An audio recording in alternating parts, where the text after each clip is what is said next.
Excellent. It is Friday, last day of the week before a Memorial Day weekend, and this is the Sunshine State Happy Hour, powered by Florida Beer Blog, the Florida Beer Podcast, Lager Layover Podcast, and a couple more things that may get added here in the near future. This is Dave, your host and author, and with the traveling that I've been doing, I have never quite seen a place that has the ambiance of our next brewery, which is Signal Brewing in Springfield, Missouri. It's not every day that you see a brewery and barbecue smokehouse in the shell of an old AM radio station with the tower that's still there. So we're going to chat along with owner and brewer Tyler Hoke. Tyler, how are you doing? I'm doing good. Thanks for having me on. This is pretty cool. Excellent. Thank you for being on. I appreciate it. And I have to ask the question because it was the first thing that I thought of, because obviously being an old AM radio station, the tower is still there. Yep. And it features very prominently in your logo and everything else. Was there ever a conversation of taking it down? Not by us. So we've actually had people who wanted to buy it. Really? And we've also had people who wanted us to put it back online and they use it. Problem with AM is that you have to electrify the tower itself. So the high voltage and young people don't mix. So we decided that was not the best choice, even if we could get a little bit of money out of it. So we decided to just put LED lights up on the side like you'd see on a Ferris wheel, and we light it up at night, and it's pretty cool. And it's interesting. I didn't realize that about AM because that was sort of my assumption. It's like, why can't you just flip it on and build a little space off to the side, like a little shed, and use it for whatever radio. But I didn't realize that it would basically completely kill your outdoor beer garden area because you can sort of sit around that. Yeah. Oh, geez. So, like I said, you are a brewery and a barbecue smokehouse. Yeah. And obviously, things have been a little bit different over the past couple of months with the economic downturn. Yeah. In terms of operation and being able to do things, how are you sort of listed? Were you listed more as a restaurant or listed more as a brewery? And which one sort of gave you more opportunities? I've been thought of more of as a restaurant, especially in our hometown. So I went based on the restaurant line of being open. You can have certain capacity and all that. But they did make an exception for tap rooms and whatnot about a week after they let the restaurants open for in-room dining. So we shut our dining room down for people to eat at, obviously like everyone else. But we did food still to go only on Friday and Saturday. So that pretty much killed all those sales for the whole week. But we did beer to go for the rest of that week.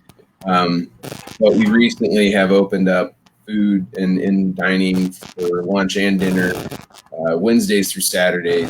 But it helped some, and we've had better reception than I anticipated. I expected really no one to show up for the first couple of weeks, but that was not the case. We've been pretty steady busy. You can definitely still see some hesitation on people. We still have a whole lot of call-in orders and online orders for to-go. So. Interesting. Right.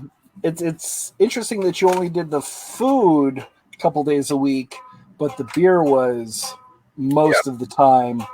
Is the fact that you are a barbecue smokehouse and it does take so long and you have to do so much when you are cooking, was that a lot of the reasoning behind it? Oh yeah, for sure. I mean, it's not a cook on the fly kind of food. It takes the day before, you got to trim, then you put your brisket and your pork on the night before, and so it's just a much more labor intensive than just doing burgers or pizza or whatnot. So it just came down to we didn't want to spend all that time and have that food go bad in essence because we couldn't use it that day. So we figured, we let the other restaurants take that piece of the pie and we'll just get in on trying to sell it with beer. And I would assume, was the beer enough to sort of keep you going as much as you can? Because like I said, you are one of the better craft breweries that I've had in the state of Missouri, much less the entire U.S. So was that enough, or It did was you still enough have to to? pay labor, and that was about it. I mean, Okay, it was not sustainable. It's not sustainable, but it was enough to make sure that I wasn't going to close those days, and it gave my bartenders that I did keep employed something to do because everyone was kind of going a little stir crazy, even if just working 1 or 2 days. So nice. Um, and it's interesting to see it because something that you mentioned is every other brewery, every other brew pub. It really is sort of an American style menu. It really is either traditional pub fare or something that's a little bit upscale, but nothing to the length of time and effort and care that it takes to do barbecue. So I guess my question is when Lost Signal was being created, which came first? Was it the beer or the barbecue, or did they both sort of show up at the same time? it was definitely the beer started, and then I realized I had to do something to make sure people stayed in the chairs. So you got to offer food some form or fashion, whether it be some thick snacks of some sort or you're a restaurant.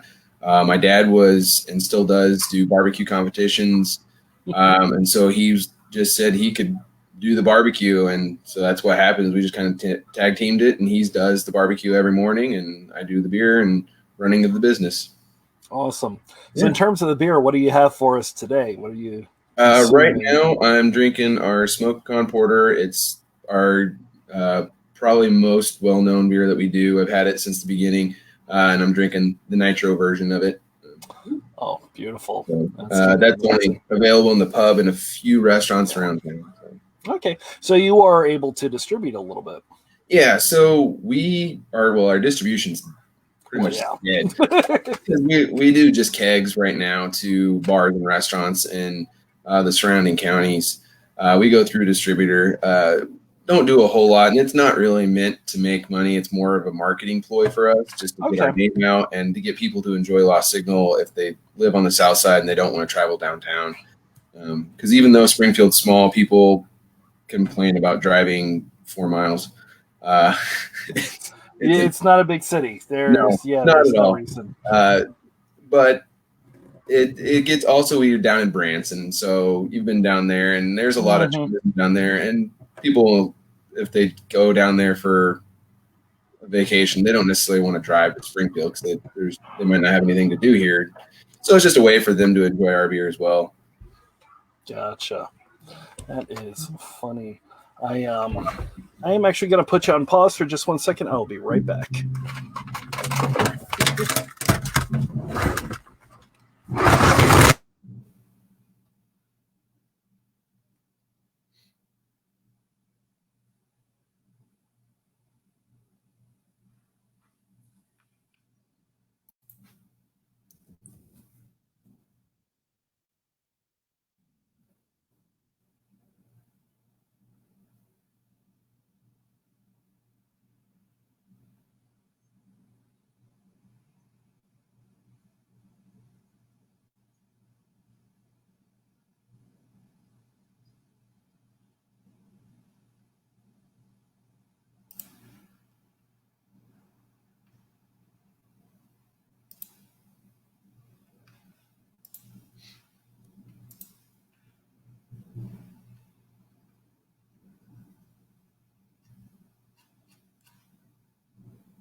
That was interesting. Can you hear me?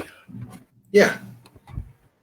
All right. So it looks, yeah, I got some technical issues that happened. I apologize.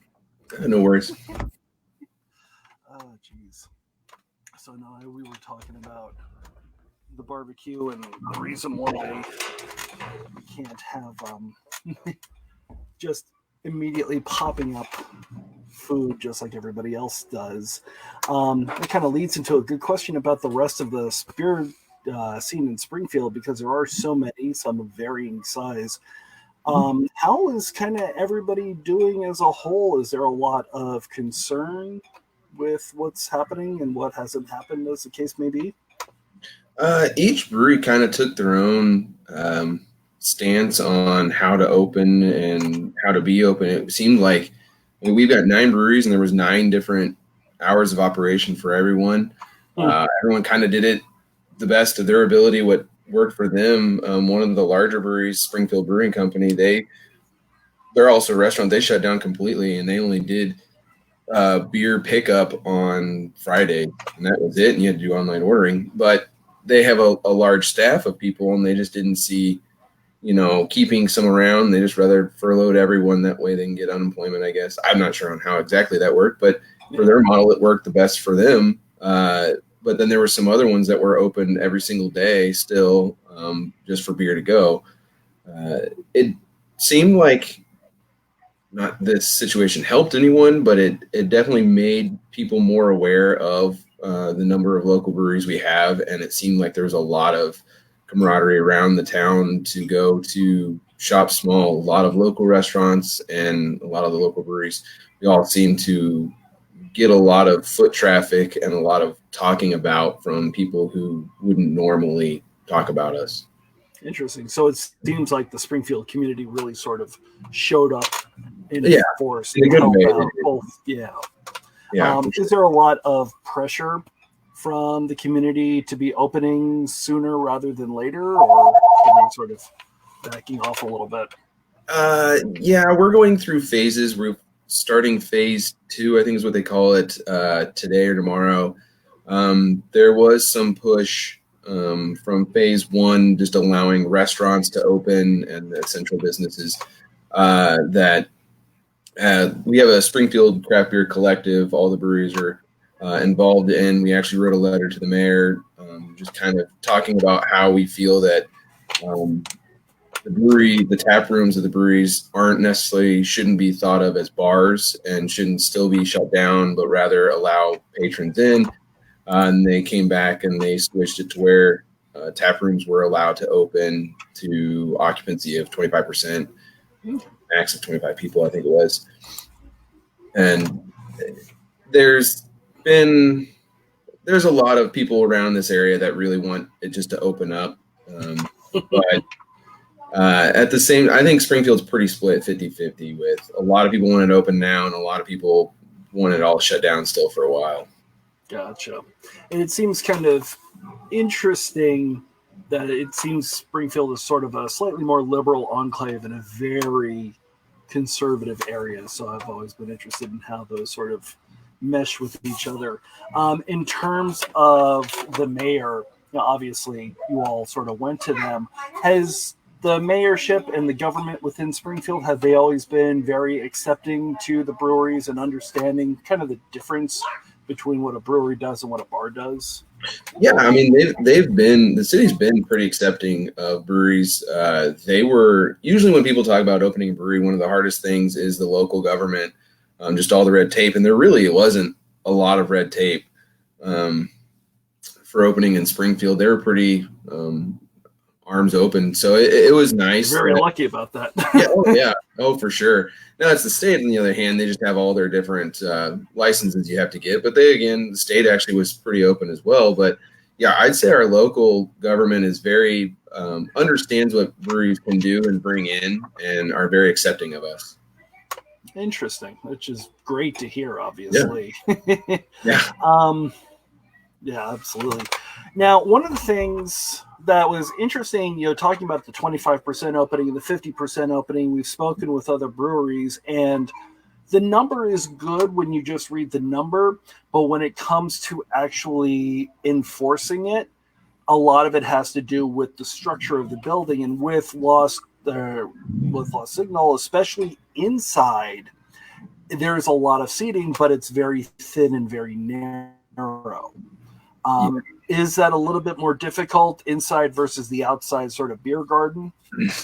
Yeah. So one thing that the local bars and restaurants can't have, we can't do counter seating right now at all. So that took out our whole bar, which helped. Sounds weird. It helped to keep social distancing. But yeah, we are pretty much, our dining room is shaped like an L, and so it's skinny on two ways, and so it's hard to get that many seats in, but keep people 6 feet apart.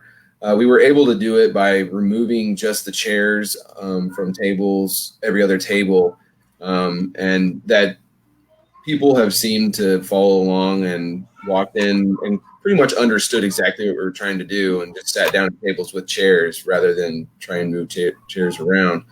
We do get a few of those people that stand at the bar and just want to hang out, and we have to kind of push them off and say, "Go away! You can't stand here." And but when it's nice to open up the garage door and we can push them outside because that's twice as much room we then have. So. Yeah, it is kind of nice having this sort of alleyway sort of drive through kind of underneath the antenna. And what I've actually heard from a number of other people is the brewery patrons, the people that are coming in to drink, because of the things that we've heard about the virus and how it's not really able to live outside nearly as well as it is inside, they're seeing a lot more patronage and a lot more people wanting to just gravitate towards the outside seating just to be in that fresh air. Is it something that you're seeing as well? We have been having a lot of rain, so we haven't been able to really have a lot of outside seating. But like today, it was downpouring this morning, but this afternoon the sun's shining, and so the second it stopped raining, we opened the garage door and people just instantly went outside just because they finally got a chance to go outside and it's not raining. And so we're seeing more people wanting to go outside, but right now we just haven't had the chance to. Interesting. So you mentioned that your father originally started doing a lot of the barbecue, and obviously you are the brewer as well. In an interesting sort of cheesy way, are there a lot of similarities that you were able to pick up from your father's barbecue background when it came to creating beer and taking the time and whatnot? Are there a lot of similarities and differences between the two? Obviously, there's some obvious differences, but similarity-wise, what's there? I'd say a big similarity is just a trait I get from him, which is an unfortunate obsession over something that you do. We kind of both go too far when we do stuff. So he started doing the barbecue. There was a local barbecue competition. He'd do that one with his friend, and then he just started going crazy, and he travels and like every weekend he was going to Kansas or Oklahoma or Illinois to barbecue. So when I started homebrewing and then volunteered at a brewery and started working on, I just went too far and then went to brewing school. Like I can't just do one little thing. And so I kind of take that with him where we both dive into something too far, and just both of them are a time consuming hobby that turned into jobs for us. So there is definitely that similarity. And he's never been a beer drinker, but since being in the brewery, he actually has a sour every single morning. So that's very odd. Yeah. That's a kind of an interesting choice. One of the other things that I absolutely love about Lost Signal and sort of the marriage between the two is the IPA barbecue sauce, which is just absolutely mind-blowing. Hoping that it's still there. Hoping that you still have it. The what now? The IPA. Hold my microphone. The last time I was there, you had an IPA barbecue sauce. Yeah. That's our new IPA. So yeah, it uses actually our on-air IPA. It's we try and make everything we can in-house. And so one of the things was, well, why buy barbecue sauce when you can buy most of the ingredients and make a good barbecue sauce yourself. So we did that, and we've added our own IPA to it, and it gives it a nice little kick to it. It's a sweet sauce, and then we have the spicy as well because some people want spicy. I'm more of a sweet fan. So I was going to say, you're only a couple hours south of Kansas City, and the Kansas City barbecue sauce is very sweet, which I love. For sure. Yeah, it's good stuff. So that was, I guess, that was more. So that really was a lot of the inspiration behind the barbecue was Kansas City, because obviously there's plenty of other barbecue places and hot spots in the U.S. They're not as good as Kansas City. I'm just going to put that out there right now. So it almost seems nerve-wracking to sort of jump into a pool like that, even being only a couple of hours away. There's definitely a lot of comparison. When people come in, they'll say whether it's as good or not as good or better than the ones that they've had in Kansas City. And lots of times it's not as good as the one place I had in Kansas City when I was 9 years old. It's like, well, it's because it's a dream you had a long time ago. But no, there is a lot of comparison of Springfield barbecue has to be up to the caliber of Kansas City barbecue, which is fine because that's great barbecue, and why not strive to be the best? Yeah, that's perfect. So I will leave you with the question that I've been leaving everybody, and it's kind of interesting to hear a lot of the changes and a lot of the ideas that people are coming up with. But obviously, we're starting to get out of this. Hopefully, it will stay that way. You have had to make a lot of changes. Obviously, all the other breweries in Springfield and Missouri and the U.S. and around the world have had to make some changes to survive. Mm-hmm. Once everything is sort of back to normal, once we are fully operational, are there any changes that you have made or you've seen other people make that you think should just be a part of what craft beer is moving forward? I think a lot of it is, for us, is going to be the online ordering. And I think that's a lot of the breweries. You see them online. Everyone's got online orders. And unfortunately, you see a lot of people complaining about another brewery's online ordering system and how there's not enough. Well, it's not really the brewery's fault. It's that there really weren't systems available for us to use. And integrating so many different systems, your POS system and your online. So it's people finding ways to get stuff integrated easily, cost effectively, and just sell in different ways rather than over the bar or to a liquor store or grocery store. Perfect. Hopefully, at-home delivery will become still a norm and and hopefully this will help the Missouri brewers be able to do self-distribution as well. Yeah, the same thing with Florida. They've all been kind of clamoring for it down here as well. So Tyler Hoke, Signal Brewing, thank you so much for showing up. If you do go to Springfield, Missouri, there's a lot of great stuff there. I know it doesn't sound like it, but it's an amazing, amazing place. And definitely want to hit up Signal. That is it for this week. We're going to see you again on Monday with a brand new slate of breweries. Monday through Thursday, we are taking next Friday off. If you want to find out more about us and kind of see who's going to be on the show next week, find us at Florida Beer Blog, at Lager Layover. We're also on floridabeerblog.com, even though it's sort of a separate thing. Tyler, thank you so much for coming on the show. I really do appreciate it. And everybody have a great weekend. Bye now. Bye. Thanks.